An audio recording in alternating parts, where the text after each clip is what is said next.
السلام عليكم ورحمة الله وبركاته دمان صاحبada janalkan ku xiran xabaabi soo dhawaada waa walaalkiina miskiinka alle waxaan rajeynayaa inaad nabad qabtaan alxamdulillah halka aad daawaneysaan waa janalka Munir Mercy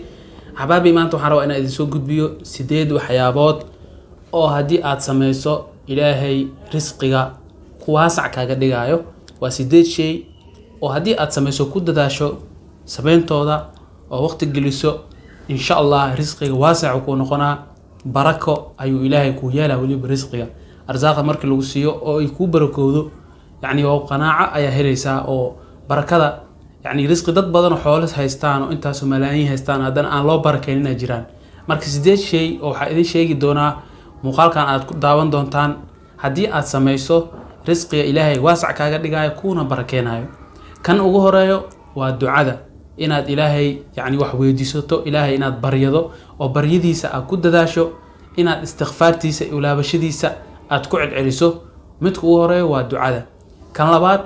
waa malada ilaahay aad wax ka maleynayso oo wanaajiso alxusnu dhanni billahi allah inaad ilaahay wax wanaagsan ka maleyso mar walba inuu ilaahay faraj ku furaayo ilaahay inuu khayr kula rabo ilaahay inuu arsaaqda waasac kaaga dhigi doono mar walba inaad ilaahay xaqiis malak wanaagsan ka maleyso oo wixii kugu dhac xataa aad malo wanaagsan u qaadato oo wixii xoogaa cadiir hadii aad dareento isdhaado insha Allah satakunu khayran insha Allah la'allahu khayran macnaha ina mar walba ilaahay xaqiisa wax wanaagsan ka maleyso kan saddexaad waa inaad ilaahay ugu shukriso risqiga iyo waxa uu ku siiyay maxaa yeelay maanta ma jiro qof aan nimco ilaahay ku jirin qofka dhintay waa dhintay qof nool oo nimcada ilaahay aan haysanin arsaaqdiisa aan loo furin ma jirto arsaaqda kaliya ma aha in xoolo lagu siiyo lacag lagu siiyo arsaaqda waxa kamid ah caafimaadka waxa kamid ah in ilaahay subhanahu wa ta'ala mar walba yani qof maskaxdiisa fadhiisa aad tahay waxyaabahaas dhanaa kamid ah in marka ilaahay arsaaqdiisa ugu shukriso waa shukrinta ilaahay inaad badiso ayadana risqiga ilaahay ayaa yani waasac kaaga noqonaysa marka ilaahay mar walba ku shukriso oo nimco walba oo haysato ilaahay ugu shukriso ilaahay arsaaqda waasac kaaga dhiga barakan waa ku yeela arsaaqdaas ilaahay waa ku barakeena kan afraad wuxuu noqonayaa inaad ku dadaasho cibaadooyinka maalinlaha ah waxa jiraan cibaado maalinle loo sameeyo tusaale 5 salaadood oo kale inaad mar walba ku dadaasho 5 salaadood waqtigooda ku tukato ilaahay subhanahu wa ta'ala markaas arsaaqda waasac ayuu kaaga dhigayaa waana ku barakeena oo waa muhiim qofka muslimka ah wuxuu leeyahay yani cibaadaad yawmi ah 5 salaadood iyo waxyaabo lamid ah yani cibaadaadka waxa jira kuwa shahri ah kuwa oo sanawi ah ama kuwa oo umri ah يعني كوا أو بش سنة كهال مر للسمينايو سواء كأو كله كوا عمري هال مر للسمينايو سيدا محلها حج كأو كله هدي أبودو تن سنة لها أو كله هاد الزكاة أو كله سنة كهال مر راح كبحين يسحولها هذا مركز زكاة جيران أو نصاب مركز هاس أو كله عبادات كيومي أخاف كإنه كنت دالو أيضا سوحي صواب ونقول يساعدو إن إلهي سبحانه وتعالى أرزاق ذا واسع كهجديجو أو محلها سيدا كله نكوب ركايو أرزاق هذا كان شنادو حنقولنا يا inaad bayso quraanka kariimka akhrintiisa inaad quraanka in badan akhriso oo maalintii wax badan akhriso habeenkii aad soo kacdo xilliga salaada subax ka horeeyo oo kale aan salaada subax kadib yani quraanka inaad in badan akhriso ayadana sabab ama sheegaas wuxuu sabab u noqonayaa cibaadadaas cajiibka ah oo fadliga badan in ilaahay subhanahu wa ta'ala arsaaqda waasac kaaga dhigo kan lixaad wuxuu noqonayaa inaad waalidka baari u noqoto waalidka oo baari u noqoto oo u khidmayso oo salaanto booqato oo hadii aad xoolaha wax ku tiri kartan ku tarto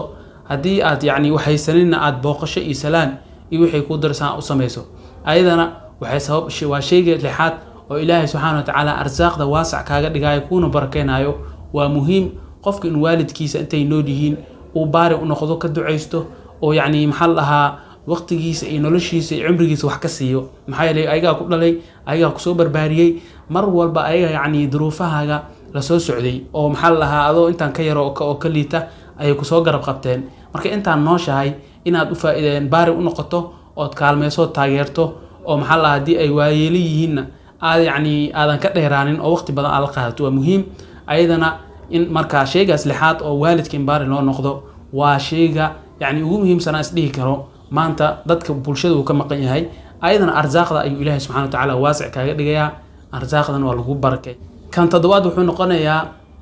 inaad qaraabada xiriiriso qaraabada oo xiriiriso waxay sabab u noqonaysaa in ilaahay subhanahu wa ta'ala arsaaqda waasac kaaga dhigo qaraabada waliba arsaaqda kaliya ma aha umrigana lagu barakeeyaa waa lagu waasiciyaa waa muhiim ayadana inaad ku dadaasho inaad markaas qaraawadi xiriirso wixii waalidka iyo la sii xiriira wixii adiga kula dhashay wixii adiga dhashay mar walba inaad xiriirkooda i wanaajiso ayadana wuxuu Ilaahay subhanahu wa ta'ala kuugu waasicinaya kuuna barakeynaya arsaaqda kan ugu dambeeyo waa inaad edab qaadato qaabka aad risqiga u raadinayso oo ay noqoto qaabka risqiga u raadinaysid qaab wanaagsan oo qurux badan oo yacni xalaal ah oo tashbiih waxba aan ku jirin oo luqluq aan ku jirin inaad arsaaqda ku raadiso oo yacni luqluq u marin markaa risqiga raadinayso wax xalaal oo nadiif ah inaad raadiso niyadan aad wanaajiso markaas Ilaahay subhanahu wa ta'ala tilaabadiina waa qaaday niyadin waa wanaajisay meel wanaagsan arsaaqda waa ka raadisay marka ficilkaas samaysid Ilaahay subhanahu wa ta'ala risqiga waa ku siinaa waliba soo baraka leh oo qurux badan ayuu ku siinaa waxaan aragnay in badan in dadku ay meel xun wax ka raadiyaan hadhowna wixii inay soo galeen inay ka bixin xataa aysan ogeyn waxaan aragnay dadka qaar youtuberada ah waxyaabo xun ay soo geliyaan markii la wareysto lacagta YouTube ka soo gasho maxaa ku qabsataa markii la laho wuxuu ku leeyahay yani way soo gashaa waa hadana way iga baxdaa qaar dadka qaar aroosyada iyo meelaha niikaskii wax ka duubo markii la wareysto wuxuu ku leeyahay war lacagta way soo gashaa waa iga baxdaa ma aqaan waxa isaan uu baraka yani beeshay marka waxa barakada u yeelayo arsaaqda ku soo galayso waa in marka hore wada wanaagsan u martaa oo xalaal ah oo wada nadiif ah wixii ku soo heshaa Ilaahay marka dhow arsaaqdiina waa ku furfuraa mar walba wax waa helaysaa Ilaahayna waa ku barakeena waxa muhiim ah in wax yar Ilaahay ku soo galiyo oo ku barakeeyo oo noloshaada ku qaadato hadii maanta wax badan ku soo galaan xataa oo ka dhimanaysid wax faa'iido aysan lahayn barakana lahayn oo wax la taaban karo oo muhiim ah oo hadhow ka haraysan ahayn waxba kuma tarayso marka insha Allah aan ku dadaalno sideedaas shay oo risqi Ilaahay subhanahu wa ta'ala waasic noogu dhigo dhamaantood waa cibaadooyin waa dhikri waa xuska Allah amaantiisa in Ilaahay loo dhawaado waaye marka aan ku dadaalno Ilaahay insha Allah arsaaqad waasic noogu dhigi doona wuuna noo barakeey doona waa ku mahadsantiin daawashada muuqaalkan السلام عليكم ورحمة الله. صلوا على رسول الله.